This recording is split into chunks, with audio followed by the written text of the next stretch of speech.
এই সংসারে প্রত্যেক ব্যক্তি নিজের সংগ্রাম করে চলেছে। প্রত্যেক ব্যক্তির নিজের লড়াই আছে, আর সেই রণভূমিতে প্রত্যেক ব্যক্তি নিজের যুদ্ধে লড়াই করছেন। আর যদি যুদ্ধের কথা বলি, সেখানে কেউ বিজয়ী হয় বা কেউ পরাজিত।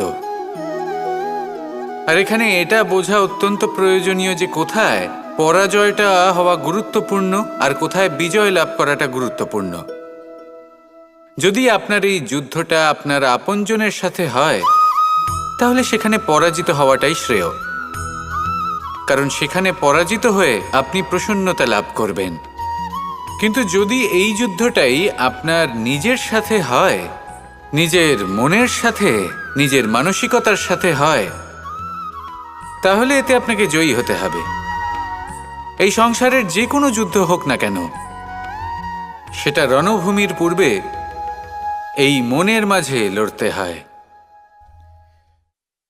এবার যদি এই মন আপনার উপরে বিজয় লাভ করে, তাহলে রণভূমিতে আপনি পরাজিত হবেন।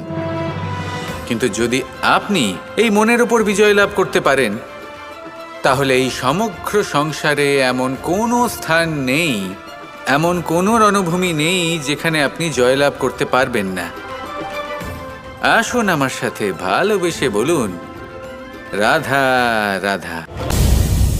ক্রোধ এ হলো এই সংসারের সব থেকে ঘাতক আবেগ।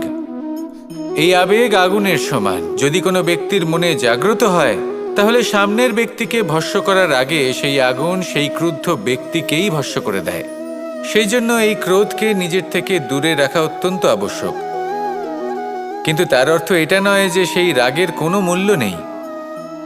আগে হ্যাঁ, কখনো কখনো জীবনে এই ক্রোধের বহিঃপ্রকাশ অত্যন্ত প্রয়োজনীয়। যেমন একজন ব্যক্তি, তিনি অপরাধ করেই চলেছেন, আপনি তাকে সুযোগ দিচ্ছেন, কিন্তু সে কথা শুনছে না। সে এই বিভ্রান্তি নিয়ে জীবন অতিবাহিত করছে যে সে যেটা করছে সেটাই হলো উচিত, আর এটাই ভেবে সে অধর্মের পথে অগ্রসর হচ্ছে।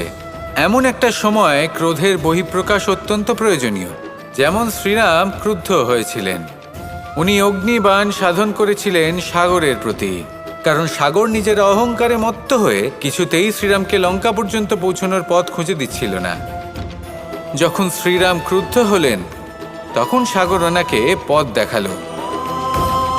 ক্রোধ প্রকাশ করুন, কিন্তু উচিত সময়, উচিত পরিস্থিতিতে, উচিত মাত্রাতে।